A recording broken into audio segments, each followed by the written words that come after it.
Hello, मैं हूँ शालिनी अवलीकर और मेरे चैनल में आप सबका बहुत बहुत स्वागत है। आज मैं इयत्ता 8वीं कक्षा के बच्चों के लिए एक्सप्लेन करने जा रही हूँ हिंदी सुलभ भारती की आप लोगों की पहली कविता जो है पहली इकाई में की हे मातृभूमि।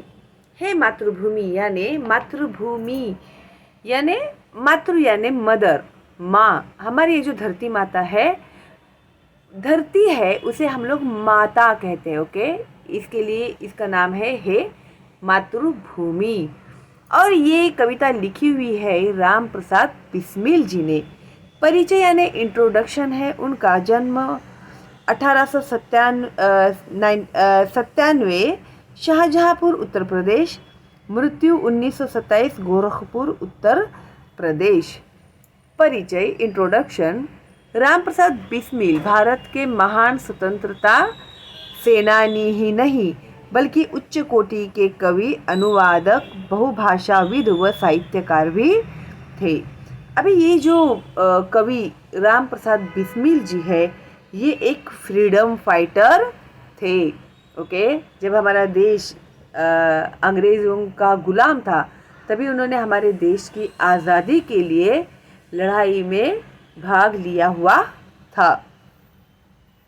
तो वो सिर्फ एक फ्रीडम फाइटर ही नहीं थे, बल्कि एक हायर लेवल के उच्च कोटि के कवि, पोएट भी थे, अनुवादक मीन्स ट्रांसलेटर भी थे, बहुभाषाविद, उन्हें बहुत लैंग्वेजेस का ज्ञान था, वह साहित्यकार भी थे।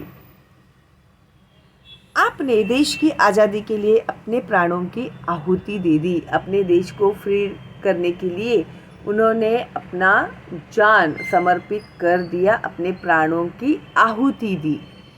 सरफरोशी की तमन्ना आपकी प्रसिद्ध रचना है। सरफरोशी की तमन्ना अब हमारे दिल में है, देखना है जोर कितना बाजुए कातिल में है। ये जो है उनकी रचना जो थी वो बहुत ही फेमस हुई थी और इसके ऊपर पिक्चर में गाना भी बना था। बिस्मिल उपनाम के अतिरिक्त अभी उन्होंने उनका एक उपनाम, ये जो कवि वगैरह होते हैं ना, लेखक वगैरह, वो लोग एक अपना उपनाम भी रखते हैं। एक रियल उनका नेम होता है और एक सिर्फ कविताओं के लिए उन लोग का एक उपनाम होता है। तो बिस्मिल तो है ही इसमें, इसके अलावा भी उनके उपनाम जो थे वो होते राम और अज्ञात के नाम से भी लेख व कविताएं लिखते थे। प्रमुख कृतियां जो थी उनकी मन की लहर और आत्मकथा आदि। अभी पद्य संबंधी बहुत से जो बच्चे हैं उन लोग भी कंफ्यूज हो जाते हैं, पद्य और गद्य क्या होता है उसमें।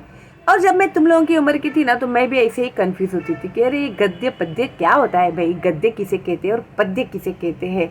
जब भी एग्जाम में क्वेश्चन आता था ना, तो हमेशा ब्लैंक हो जाती थी मैं, हे भगवान ये गद्य और पद्य क्या है करके।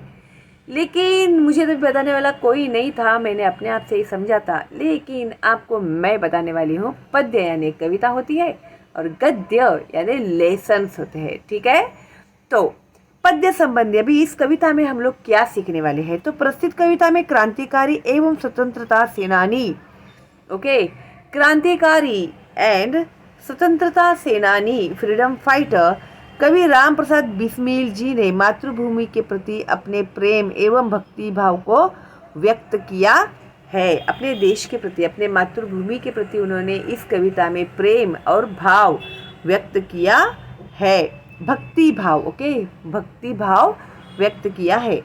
यहाँ आपने मातृभूमि की सेवा करने और देश हित में निछावर हो जाने की लालसा व्यक्त की है।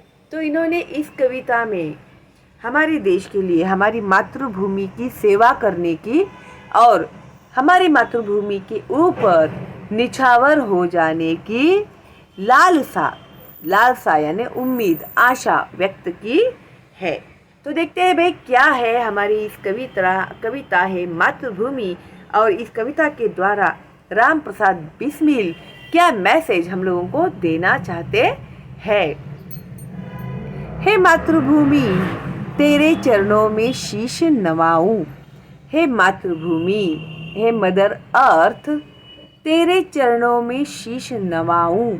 मैं तेरे पैरों में, तेरे चरणों में अपना सिर झुकाना चाहता हूँ, मैं तुझे नमन करना चाहता हूँ। मैं भक्ति भेंट अपनी तेरी शरण में लाऊं। तो मातृभूमि के चरणों में कौन सी भेंट देना चाहते हैं राम प्रसाद बिस्मिल? तो वो उनके भक्ति की भेंट देना चाहते हैं। माथे पे तू हो चंदन, छाती पे तू हो माला। माथे पर तू हो चंदन, जिस तरह से चंदन का टीका हम लोग माथे पर लगाते हैं ना, तो माथे पर तू हो चंदन, छाती पे तू हो माला। तो जिस तरह से माला अपने छाती को सुशोभित करते, उसी तरह से तू मेरे हृदय में बसी हुई है। जिह्वा पे गीत तू हो मेरा, तेरा ही नाम गाऊं। जिह्वा यानी मेरे टंग पे हमेशा तेरे ही गीत रहे और मैं तेरा ही नाम के गाने गाता रहूं। ओके। जिससे सपूत उपजे श्री राम कृष्ण जैसे। ये ऐसी धरती है, ये जो धरती माता है, ये जो मातृभूमि है, इस धरती पे कौन जन्मे हैं? राम और कृष्ण जैसे सपूतों ने जन्म लिया है। उपजे है यानी जन्म लिया है। उस धूल को मैं तेरी निज शीश पे चढ़ाऊं। तो ऐसी धरती जहाँ पर राम और कृष्ण जी ने जन्म लिया है, उस धूल को मैं हमेशा निज यानी हमेशा अपने सिर पर चढ़ा के रखना चाहता हूँ। जैसे हम लोग कैसे मिट्टी का ऐसे टीका करते हैं ना अपने सिर में, वो जैसे अभी देखो कुछ भी कंपटीशन होता है, कबड्डी खेलने वाले भी कैसे ऐसे मिट्टी लेते हैं अपने सिर पे लगाते हैं, है ना।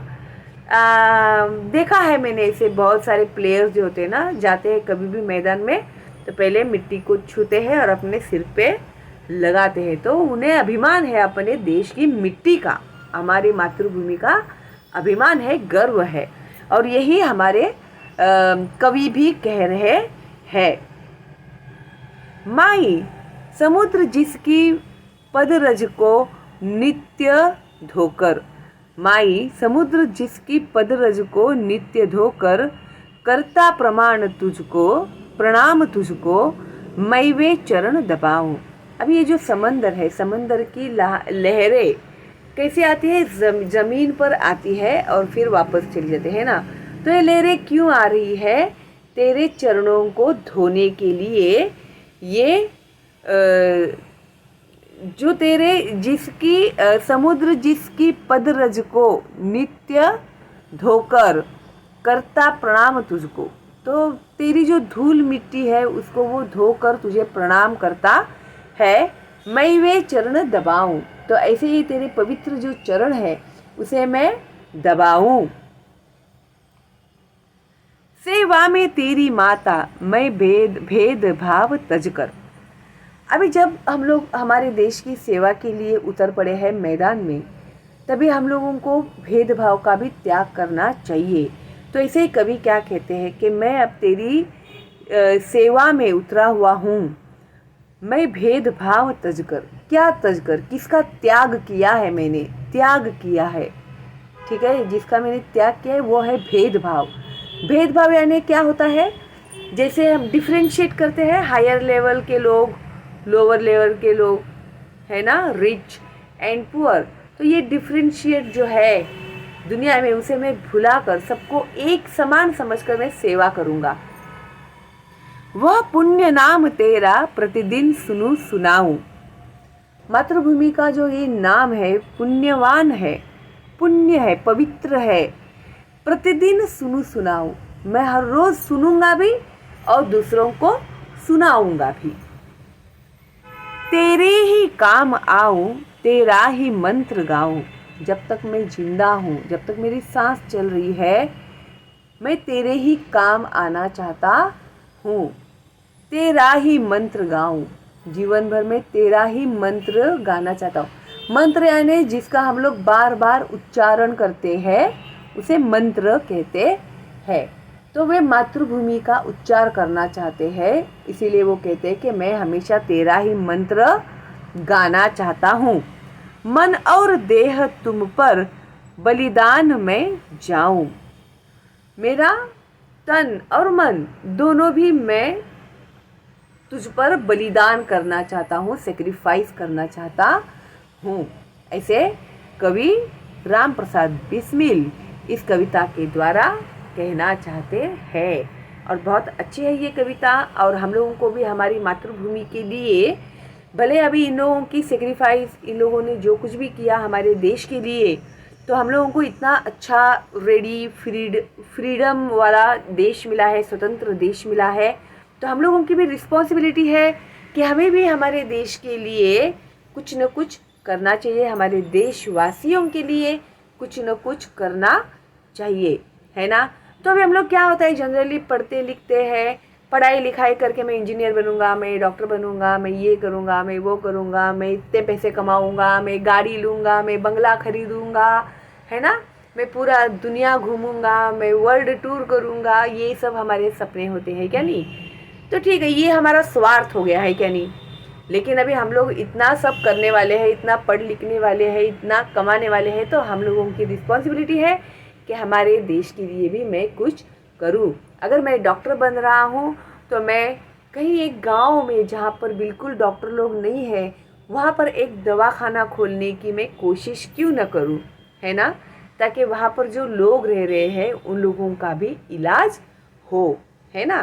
तो एक एग्जाम्पल दे रही हूँ मैं। तो सिर्फ अपने लिए ही नहीं जीना चाहिए हम लोगों को दूसरों के लिए भी जीना चाहिए। अपने जीवन के साथ साथ दूसरों की भी भलाई करनी चाहिए, है ना। अपनी तो भलाई हर कोई करता है, लेकिन दूसरों की भी तो भलाई करनी चाहिए ना। अगर भगवान ने हमें पैदा किया है तो किसी न किसी मकसद से पैदा किया होगा, है क्या नहीं।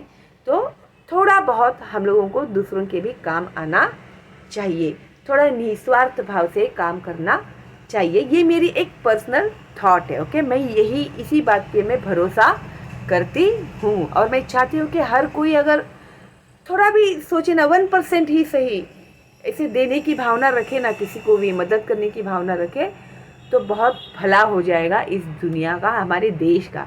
दुनिया तो है ही भले में, लेकिन हमारे देश का भला हो जाएगा, ठीक है। तो ये एक मेरी थॉट थी जो मैंने आप लोग के साथ शेयर की, ओके। अगर अच्छा लगा आप लोग को वीडियो तो प्लीज़ लाइक ज़रूर करना और फॉरवर्ड करना अपने दोस्तों को और रिलेटिव्स को, जो है एब्सोल्युटली फ्री, ओके। तो इसके क्वेश्चन एंड आंसर्स मैं बहुत जल्दी ही अपलोड करने वाली हूँ आप लोगों को। तो सब्सक्राइब नहीं किया है तो सब्सक्राइब कीजिए, बेल का आइकन टैप कीजिए और फॉरवर्ड कीजिए अपने दोस्तों को, रिलेटिव्स को, ओके। और लाइक देना बिल्कुल भी मत भूलना। चलो फिर मिलते हैं बहुत जल्दी अगली वीडियो में, तब तक के लिए all the best and bye bye.